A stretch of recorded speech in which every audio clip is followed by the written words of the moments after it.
Man, what a debut for the Philadelphia Phillies. Opening day baseball. They get a victory. Kyle Schwarber gets a leadoff bomb. I guess anyone could have predicted that at this point. Just all the offense in the world, and then they cue it off. Aaron Nola implodes as well. And this game had a little bit of everything. Had a lot of offense, a ton of offense. Like I said, the Kyle Schwarber bomb, Bryce Harper getting a couple of hits, Bryson Stott getting a couple of hits, driving in a run.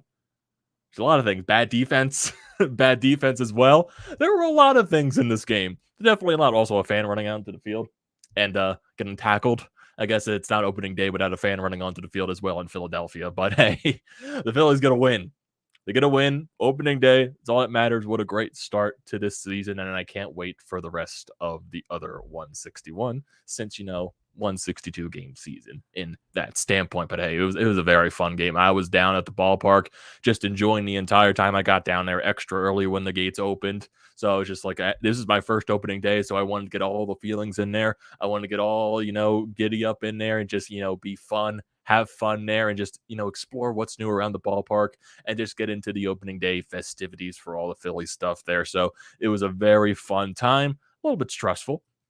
Definitely packed house at Citizens Bank Park, so that's very nice to see for opening day. But still, yeah, just a very fun day and just a very entertaining game. And like, I guess this first game really describes what the Phillies are going to be this season.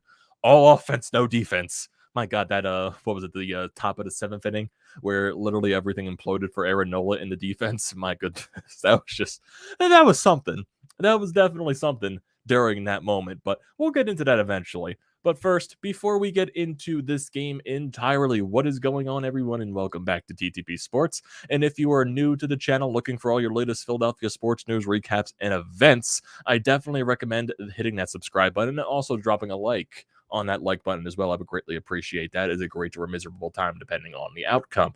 Also, if you're a current viewer of the channel, I'm grateful for you being here that long and looking to continue that down the road.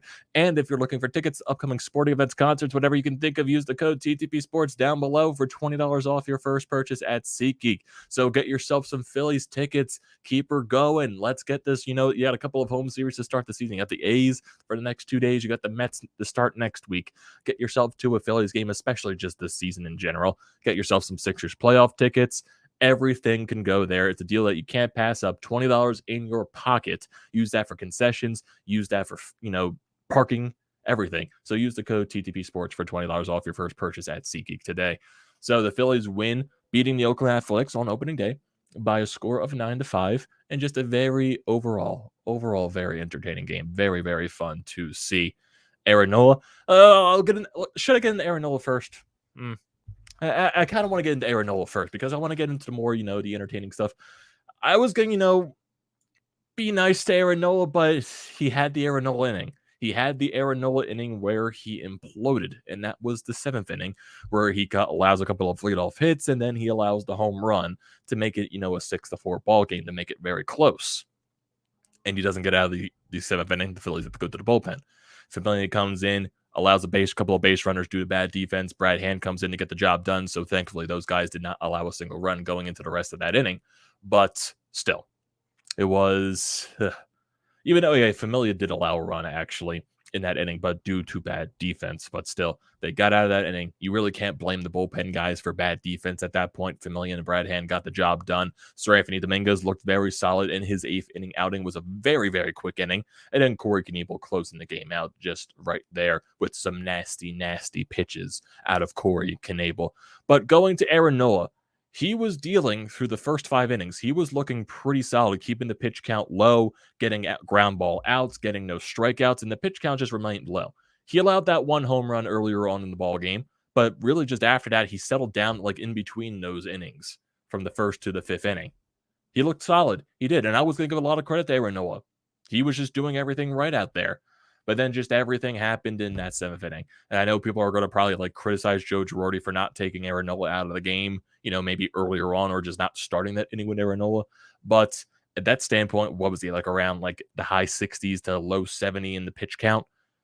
Aaron Nola's got to do a better job in that standpoint. You can't be I know you had a shortened spring training, but I don't think you're gassed at that moment. You just had a bad inning. And that's, the typical Aaron Nola that we've seen for, the past, so many years for his career. he has that one inning where he implodes. And that was that inning where he implodes. But I would say still throughout the game, he was pretty more solid. Just that it's that inning. It's that one inning that just ruins his start. It really does. He finishes the game going 6 innings, allows 4 hits, 4 runs, 4 of those earned, no walks, 7 strikeouts, and 2 home runs allowed in this ball game by Aaron Nola. So going into the rest of, I would say the more positive things, getting out of that, because Aaron Nola was well, the defense. The defense was really negative. Bryson Stott had a couple of iffy plays there in that 7th inning. He had a lot of ground balls hit to him. The one that popped out of his glove, the other one where he was trying to run to it, then throw it over to Rhys Hoskins at first base. Even though I would say that one's not more of a routine thing, and maybe you can also blame Rhys Hoskins for not trying to jump off the bag to catch the ball, but still, in the end of the day, I feel like those type of plays need to be made, especially in that scenario that you're in, just because everything was imploding all at once. But still, you managed to get out of that inning, and then your offense basically just picked up for you the rest of the way. Offense got started off very early, and I mean very, very early. In the bottom of the 1st inning, Kyle Schwarber working the count, getting it to 3-2, and then he just lifts off, hitting a bomb into the right field stands, going off of the second deck. I was just like, it was weird too, because where I was sitting in the first level, and I perfect view there, but it just kind of felt like when you were at the ballpark, you didn't hear the ball jump off the bat. And it was weird too, because, well, like, even though you knew that ball was gone right off the bat, it just didn't sound like it, because I'm not sure if it was the way the wind was blowing in the stadium, but I did not barely heard any crack of the bat during this entire game. I'm not sure if that was just the way the wind was blowing and it was directing the sound somewhere else. But he goes deep, his first Phillies at bat in the regular season, and Kyle Schwarber had himself a fantastic game there. Rhys Hoskins also had a really good game as well. So you get that 1-0 lead in the 1st inning. Then you go into the bottom of the 3rd inning. Kyle Schwarber, he gets a walk. And then you get Realmuto getting a single, which moves Schwarber over to third base. And Bryce Harper, he gets a double technically to center field, but it's one of those situations. He does score Kyle Schwarber from third base, but it's one of those plays where Bryce Harper is trying to be overly aggressive to get the other base while, the defense is lacking a little bit. And originally, the umpire called him out at second, but Bryce Harper instantly knew that he was safe, and he told the Phillies to go challenge it. They did, and it even shows on the replay, apparently, that Kemp, the second baseman for Oakland, for some reason, when he got the ball, because he would have had Harper out, but for some reason, he pulled his glove back when Harper was coming into second base. And that just made him safe, because he just missed the tag entirely, pulling his glove back. So I was just like, what are you doing there? You just took away an out for yourself. So Bryce Harper gets that double. You get now second and third for Nick Castellanos. And yeah, Nick Castellanos, he came up collect later in the game, but he started off the game with 3 strikeouts. So this very next at bat, he does strike out. But then you get another single by Rhys Hoskins, scores. JT scores Bryce Harper, and Rhys Hoskins being aggressive when the players are trying to go home. He goes to second base. Another runner in scoring position for Didi Gregorius. And what does he do? He singles up the middle and drives in Rhys Hoskins, and it becomes a 5-0 Phillies lead in the bottom of the 3rd inning. Go to that top of the 4th. That's when Pinder homers the right field, and that makes the 5-1 ball game. Aaron Nola really settled down, even though after that he struck out the side basically without allowing that home run. And then the Phillies really don't score another run until you get into that bottom of the 6th inning. The Phillies do get the bases loaded in that inning. So where you get Bryson Stott getting his first career hit, get Rhys Hoskins getting a walk, Gene Segura getting a walk, and then Veerling hit the sacrifice fly to right field. Could have went off the wall, but it was a nice play by the right fielder, and it managed to score Rhys Hoskins from third base. And then Kyle Schwarber just missed it off the crack of the bat, took it to the warning track, but they were able to make the play out in center field.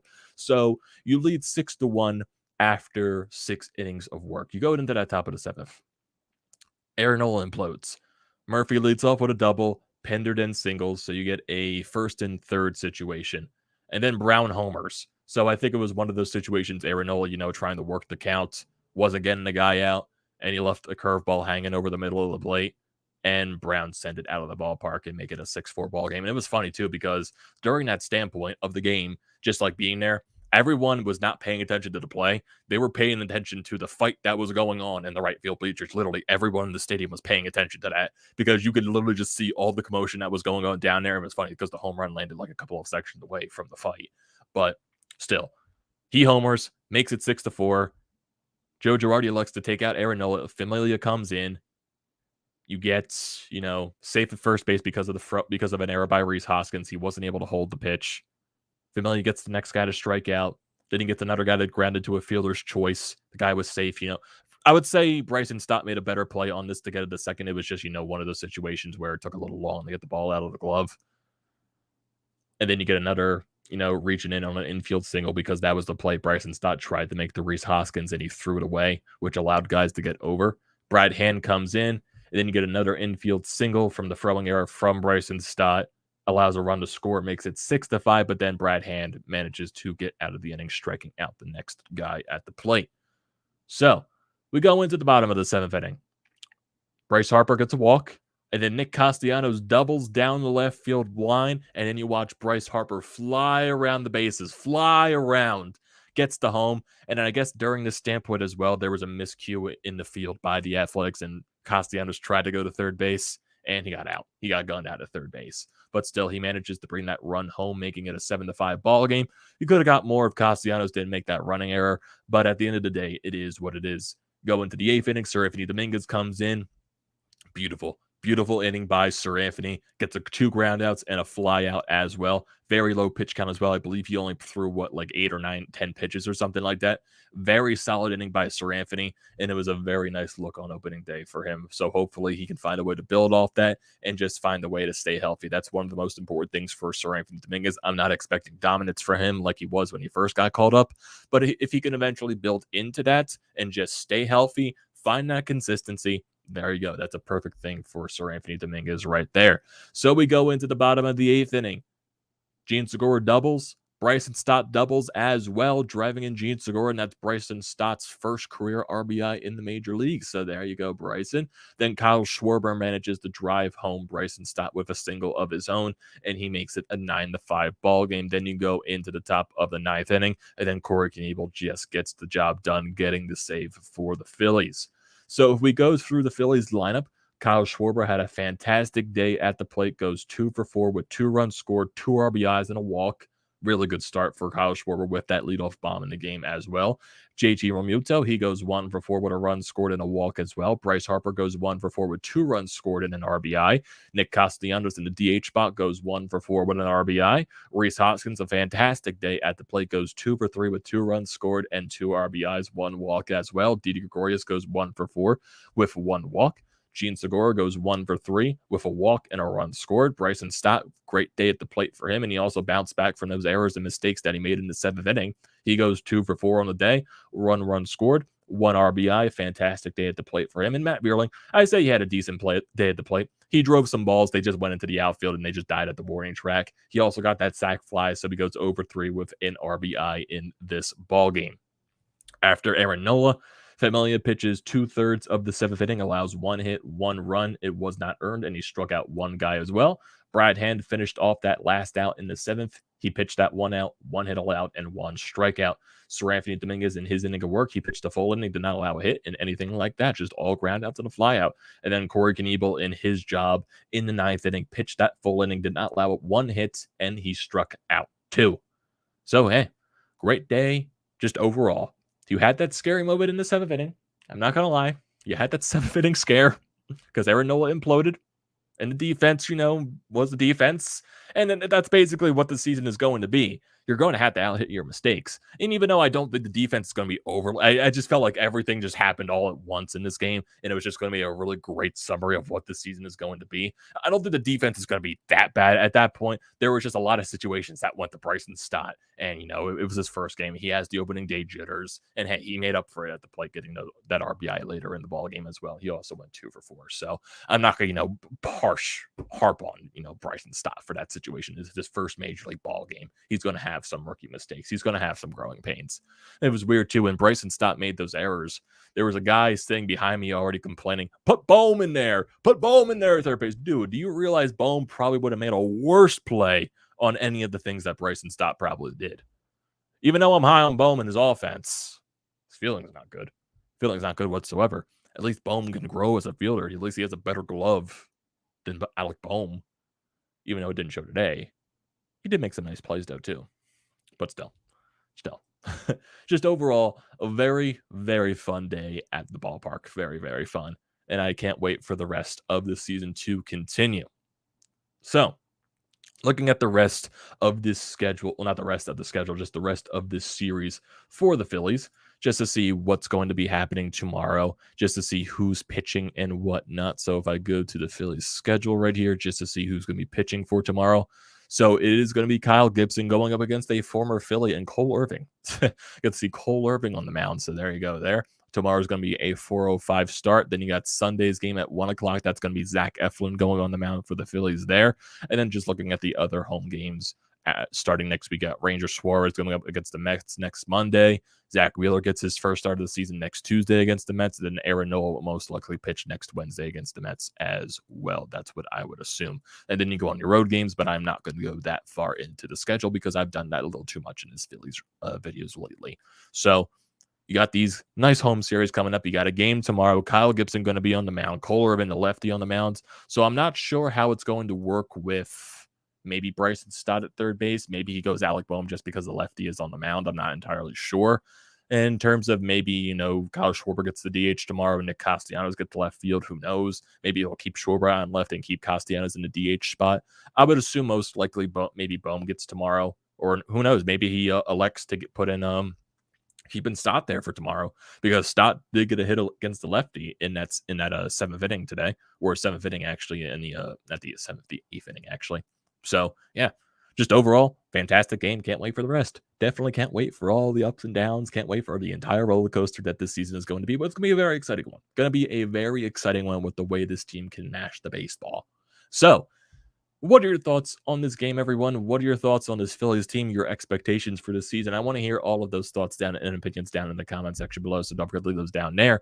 Do not forget to drop a like on this video. Do not forget to check out the Painted Lines, which I'm a part of. Their links are down in the description below. Also, don't forget to check out the links to BrodesMedia, the Florida Pod merch website, and also Flyers Nitty Gritty. All that good stuff is down in the description below. Do not forget to check those out. And like I said at the beginning of the video, the most important thing you can do is hit that sub button. I will greatly appreciate that. Also, drop a like on the like button as well. And use the code TTPSPORTS for $20 off your first purchase at SeatGeek, and I will